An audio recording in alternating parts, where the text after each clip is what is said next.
సొసైటీలో ఇన్ని కామెంట్స్ దేవుడి మీద చేసేది లేరండి. మాకు ఎందుకు జరుగుతుంది, మాకు ఇలా ఎందుకు జరుగుతుంది, మా ఉద్యోగాల్లోనే ఎందుకు ఇలా జరుగుతున్నాయి, మా వ్యాపారాల్లోనే ఎందుకు జరుగుతున్నాయి, మా కుటుంబంలోనే ఎందుకు ఇలా జరుగుతున్నాయి, ఎందుకు జరుగుతున్నాయి? మీ నిర్ణయాలు తలతిక్కలు వ్యవహారాలు కనుక మీకు జరుగుతుంది. దేవుని వాక్యానికి విరుద్ధమైన కార్యాలు కనుక జరుగుతున్నాయి.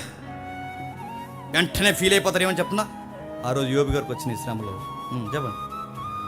ఇప్పుడు మాకు వచ్చిన యోబు తర్వాత ఎవరైనా ఉన్నారంటే అంత గొప్ప శ్రమలు అనుభవించేది చెప్పండి. అంత సీన్ లేదు. యోబుకి చెప్పకుండా ఆయన సిగ్గుపడిపోతుంది. యోబు తర్వాత మీరు కాదు, యోబు తర్వాత నేను కాదు, యోబు తర్వాత ఎవరో కాదు, యోబు తర్వాత ఇంకెవరు లేరు. మళ్ళీ ప్రభు అయిన తీసుకుని పక్కన పెట్టండి. యోబుతో పోల్చుకోవడానికి మనకి ఆయనకి పోలిక కుదరదు.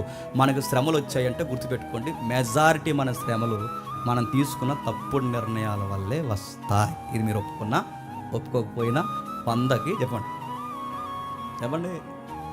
మీదే తప్పు.